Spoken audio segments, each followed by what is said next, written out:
Like we talk about what are some of the major things that we've seen. Like in Um, terms of. we can make a generalization, or Mm. and we can get very specific on a couple of different students that we've Mm-hmm. seen or things like that. And yeah, Are you trying to like keep people's names out of it? yeah, Right. Okay. Just keep it very yeah. blanket. We can call them A student, student student A, A. student B. Okay. Just making sure. Yeah, let's do it. Okay. Welcome to Special Fit. My name is Kennedy, and I'm here with Coach Mike. And today we're kind of just going to be diving into Special Fit itself.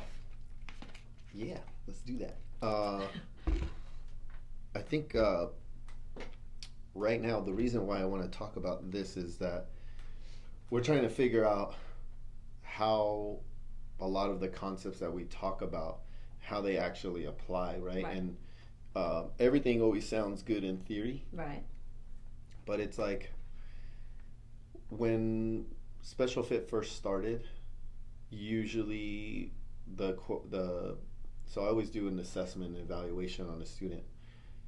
One of the things that we ask parents all the time is like, what is your child struggling with? What are the Mhm. major challenges, right? Mm-hmm. And usually they'll say things like, brain body connection, Mm-hmm. or they'll say muscle tone, Mm-hmm. or they'll say there's, a lot of challenging behaviors, or they have a lot of anxiety and sensory stuff going on. So in the beginning, what we did a lot of was to try to give the student activity. Hmm. Because when Special Ed started, you got to understand there wasn't a lot of programs out there Right. doing movement in the way that we were doing it in terms of actual fitness. Yeah. Like we saw movement like in PE and stuff, or kids getting into sport, but Mhm. actual fitness, there wasn't anything really. Mm. So it went from, I guess, being on the couch or being on the iPad to, hey, we're doing something. Yeah. But then as we start to learn a little bit more, we're like, what is fitness, and then how do we really help the student get fit? Then Right. it became a little bit more precise on the, all right, well, you gotta actually move weight, Mm-hmm. but how do we do that safely? Mm-hmm. And then we're like, okay, functional training, CrossFit, whatever you want to talk about. Mm-hmm. And then we look at that and go, all right, well, we can get their heart rate up, we can get some intensity, we can build some skills here and all of this, but now there's some other issues that come about. And most of it that we see now is all surrounded by mental health. Hmm.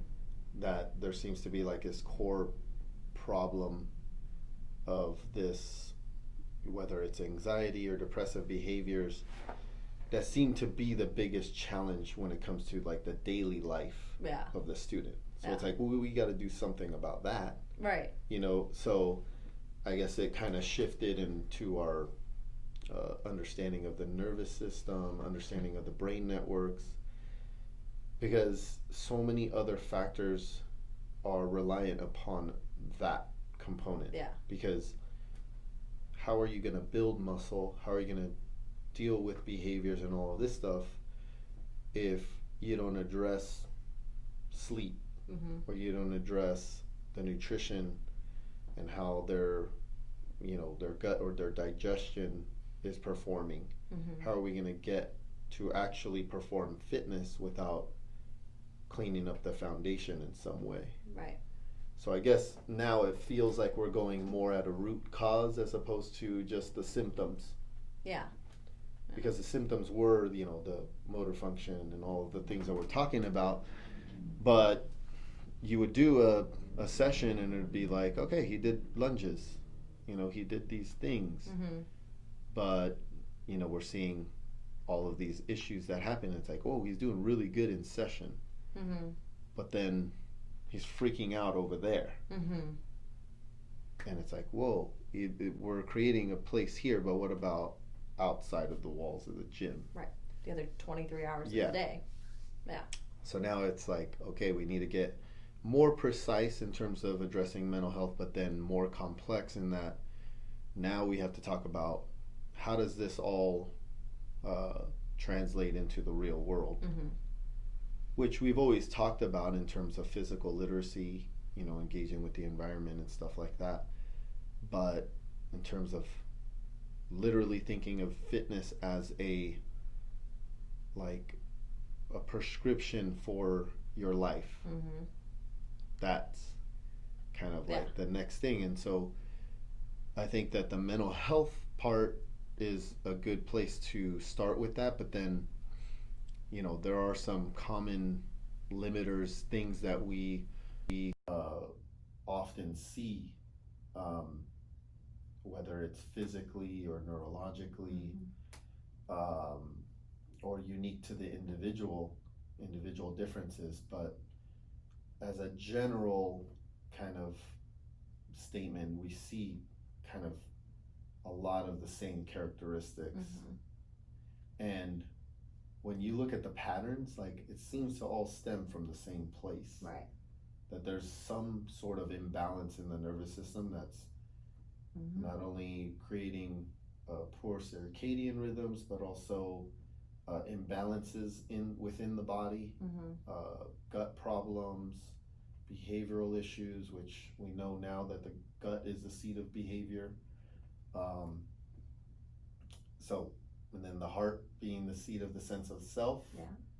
So now what do we do with all this new information? Because it's like, hey, if we can help with the sense of self, help with the behavior through the nutrition and the movement protocol, then what will happen to motor function? What will happen to muscle tone and vagal tone and all these other things? Yeah. So it seems to all be kind of correlated in some way. What's so far, in your experience, what's been some of the biggest challenges that you see that the students kind of exhibit or face when they're trying to do movements? Oh, specifically when they're moving? Yeah. I think every student processes differently. So that's been something that I've noticed that, if you're, as a coach, if you're trying to do too many things, talk, show, and, physically show them, that they can't always process everything you're trying to give them at once. You kind of need to break it down in the way that they learn and they understand. That's probably the biggest one. You About had asked me what I processing. noticed. Yeah, I said processing, the way the students process information. So, and this is kind of like an important point to bring up in terms of processing. So take this for an instance. So cognition or cognitive processing requires the most energy. So let's say the student is a person who is highly anxious, which from an energy perspective, anxiety is energy expenditure. Right. So you're not going to generally perform that well movement wise when your brain is expending all this energy on the anxiety. Yeah. So you have basically like two different types of anxiety that can be built. One, which is mental anxiety, and then the other being the physical anxiety. So it feels a lot different when you have an anxiety that's, because you're overloaded in your life in some way. Right. You have your bills and your boss, and this is the world is coming down on you in some way. Yeah. And then you have the physical anxiety. You from a visceral standpoint, you're feeling, and not all of it can be conscious on a conscious level, but you are experiencing this anxiety, and some of it can be related to the sense of self and how you feel or your body feels prepared for whatever. Right. So you have that, and you're trying to process information, and then you put on top of that, maybe your auditory sense isn't the strongest sense that you have.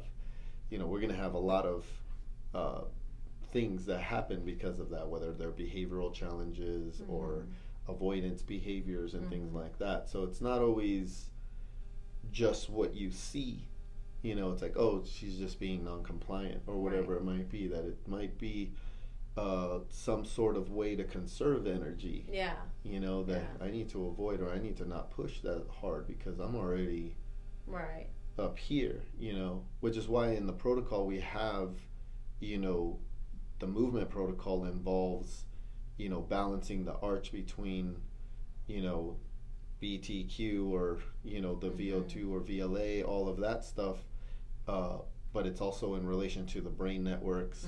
So default mode versus salience and executive network.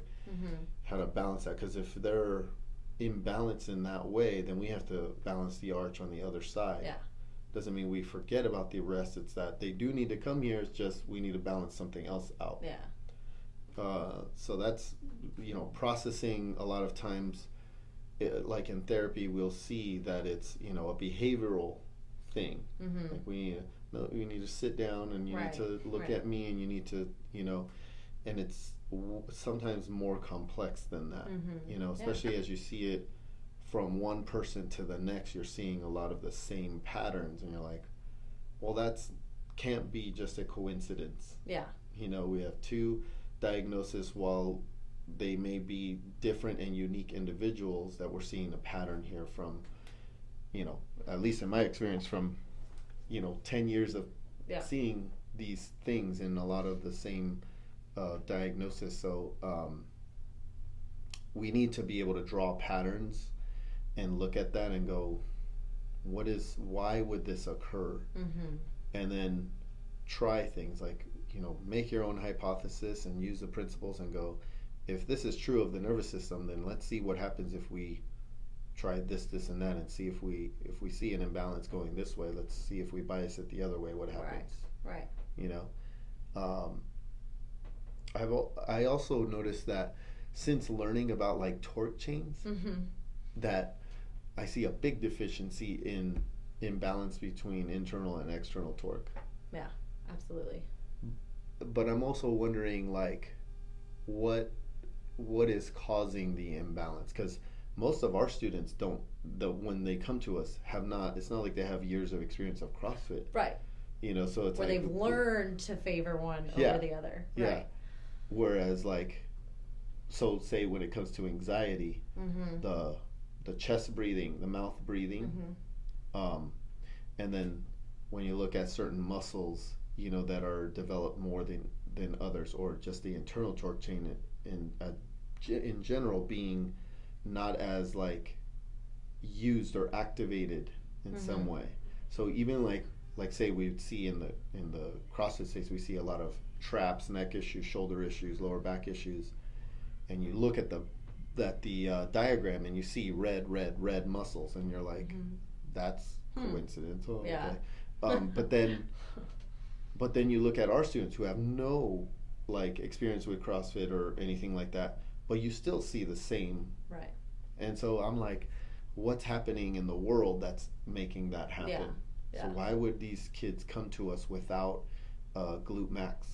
Like, that's the biggest one that I see. It's like no glutes, very flat backsides, where you don't see even a lumbar curvature. You just see the lower back and the butt like in one flat thing, and then flat hamstrings too. So AKA. I think it's, what's that? I have that problem. I've always had that problem. I can never find my hamstrings. I can never find my glutes. That's me. Hence the 5 years of CrossFit. So, yeah. By the way, we love CrossFit. Love We're not CrossFit. hating on the time. anybody. We're just seeing patterns. That's all. Yeah. We do CrossFit. So. Yeah. Yeah, I don't know. I guess I look at some of the things like, you know, maybe it's sitting patterns or sleeping patterns, and just whatever movement there is, what those patterns of movement are. How they walk, how they run, or the lack of running. You know, it could also be just a lack of doing stuff. So maybe not ever being taught or know that you should be squatting. Right. You know, so maybe there's no glutes or hamstrings because they just don't squat at all. They don't lunge. They don't do these exercises. They're never forced to have to run away from a predator or anything like that. So there's no sprinting. no explosive movements like that. Mm-hmm. So it's kind of interesting that, there's no, I don't know that I could like, maybe all the things I'm saying are accurate, but I haven't seen any, there's not going to be a study out there that says, because nobody even talks about torque Right. chains Right. other than Julian, but well, we're getting more people that are starting to say some stuff now. Yeah. I saw a couple videos lately that were like kind of hinting towards it. I was like, oh, like, hey, some Almost people are starting to get there. It's pretty cool. That's good. But yeah, I'm noticing that a lot, like no glutes. And if you had a motor issue Mm-hmm. and you are like, you're trying to teach somebody how to jump rope, let's say, or how to jump in general, Mm-hmm. and they have no glutes or hamstrings, it's gonna be really hard to jump and land. You know what I mean? So Yeah. that's what I mean about the whole, understanding of principles and stuff, is that if you don't, like, we can know what the muscle does, Mm-hmm. but understanding just how, torque is generated or force is generated, and you don't have access to those muscles, any motor function is going to be difficult. Oh, my kid doesn't climb, or he doesn't do these types of things. He tends to avoid, or it's a visual perception thing, right? Like, in one of the clients that I work with, it's like, yeah, the world is going to feel really scary to you if you don't have the biggest muscle available to you, right? So that muscle doesn't work. Which muscles are going to try to do the stepping over the bathtub, or whatever it might be? And it's like, that would be a really hard place to go. It's like, going into a gunfight with a knife. You know what I mean? It's like, you just don't have the proper tool to express that. You know what I mean? So on a physical level, that's one thing that I see is like no glutes, no hamstrings, where I think in the fitness world is more of a deficiency of it. Like, they have it, but they just don't use it well. Like in CrossFit, we see a lot of glute med, but not a lot of glute max. We see not a lot of teres work, so that's why we see a lot of the shoulder stuff is too much trap, not enough teres. So it's kind of interesting. In terms of like, what would you say is, I guess, on the either behavioral side or any type of, I guess, just challenges in general of, being in the fitness space to actually get through a workout and stuff? What are some of the things you're seeing in class when it comes to stuff like that? I noticed the most that it's really hard to get people to do the BTQ. The burn the questions 100%, you're sprinting, you're all out, because the second, students start to feel the pain, that's when you want to, back off. Yeah. So that's what I've noticed. We see that's actually, in my head, that's one of the things that I'm always trying to figure out. How am I gonna elicit that response? Right. You know what I mean? And it becomes a game of like, how do I make this exercise feel that way for them, but also that they can do it. Right. Because to increase muscle mass, you're gonna need a sympathetic response. But will you get the sympathetic response if you play it safe by pacing or whatnot, right? So the prowler can feel moderately heavy to the point where you can move it. You're just not going to move it to the most of your ability. But if you load it too heavy where you try and it doesn't budge and it takes that extra effort to do it, and then you just don't try, that it's such a fine line between there. So I think that's where it becomes a thing where we have to, as coaches, figure out, like, because you'll see it once they're done, you'll see that it's like, because the lights, deer in headlights kind of look, and it's just like, whoo, and you could tell when they've really done it, because they come off the prowler and it's like, right? And it's right, but Yeah. usually they finish and walk away running or like galloping or whatever. Like, so You're you can run. wait a second. You Yeah. sandbag that one a little Yeah. bit. Yeah, that's a really, I want to say that's probably our toughest job, is to get there. Yeah. And most of the students that we have tend to be on that side of Yeah. things where they are, it's almost kind of like they're in freeze. Yeah. They just can't get out of that type of lethargicness. Yeah. Kind of, you know, it's Yeah. hard. It's a hard thing to do because on one end they have to be willing to push to get there, but if you do it in a way that it's just like, oh no, I'm not even gonna try that, then it becomes a really hard thing. Like, Yeah. hey, we want them to move, but if we do it this way, he may not even try. Right. You know, so I think one of the best things that we can do is think of things as like an exposure process, and then I guess we have to be good about kind of documenting and knowing, like, okay, I want him, the only thing that I want from this student is to get him into that sympathetic response. We still need a little bit of that parasympathetic there, because there has to be a relationship between the two, you know, that the punch has to hit the mark. Right. Can't be just full sympathetic. It has to get our students where we want them to go, there has to be a relationship between the two. Yeah. But we do want more on the action side, right?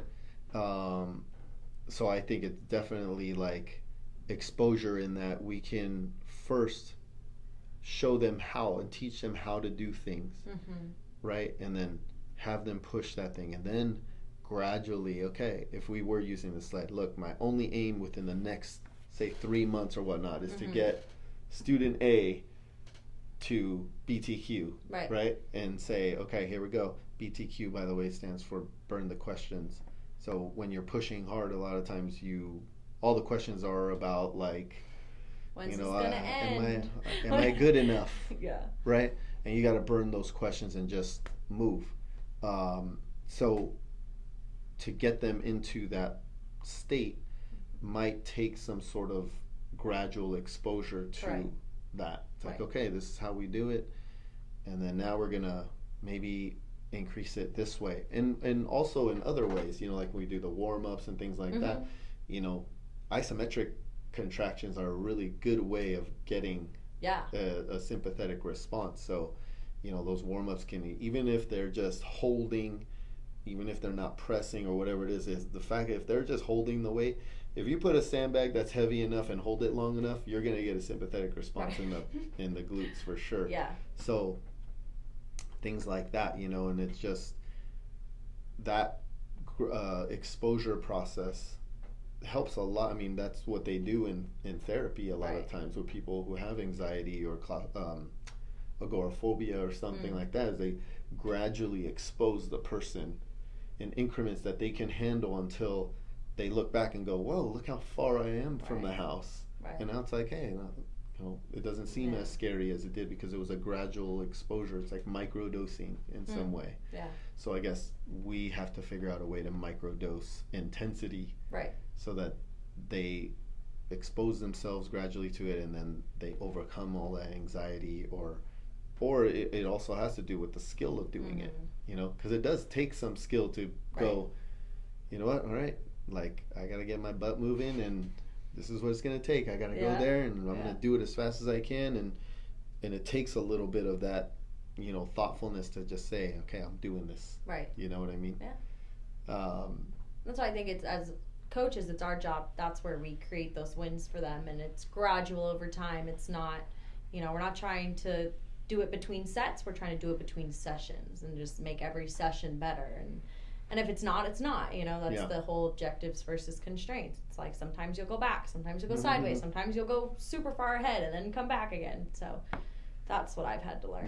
Because sometimes, like, if the first set isn't exactly how, you know, it's intended to be done, it's like, okay, what can I change about next set that can help them? And sometimes the second set will be really good, but then the third set will go back, and then the fourth set. And so it's always just a learning process on how to teach them in a way that they can learn, and then it clicks, and then you know you move forward. Heck yeah. So from a physical standpoint, I think like the main thing is addressing the imbalances in the chains, Yeah. the torque chains. From a mental health standpoint, I feel like it's about, I guess, that mental health component in terms of like anxiety and those types of issues, depressive behaviors, or the relationship between those two states of freeze and flight, Right. that we see an imbalance from, I guess, from on a physiological standpoint, it would be dorsal versus ventral on the vagus nerve when it comes to just that. Because we see when we balance those things out, we see that our students become more social. Even for students that you wouldn't think, or a lot of times that parents don't even think, like they don't have that capacity sometimes, like to be social beings. But just because they don't speak doesn't mean they can't be social. You know, like I have a couple of students that when they're in flow and when they're in that good relationship between fight and flow, much more eye contact, much more engagement. So it's really interesting. But and then I think, from I guess a behavioral standpoint, that it seems to be that it has to do with the sense of self, in that the more confident you are about yourself, the more confident you feel to be able to engage with the environment. Right. Which then still comes back to the wheel about, balancing that arch on the top instead of on the bottom, and of course, like nutrition has a big to do with all of this stuff, and you throw in the free energy principle and all that on top, and you start to make these connections between all of these things and notice why we're seeing a lot of the characteristics that we're seeing physically, mentally, behaviorally, and just on an individual, unique basis. So I feel like we're on the right track. We just have to do a little bit more work on connecting the dots. Right. So right now I'm mostly spending most of my time on the anxiety stuff, but I know there's going to be down the road, more things related to the brain that we're going to probably delve into, and that'll be fun and challenging on its own. So I think it's a good place to stop. Cool. All right. Thanks for watching. Check us out on YouTube. We also have an Instagram page and a Facebook page. If you have any more questions, you can email Mike at special-fit.com, and we'll be back with more videos next week.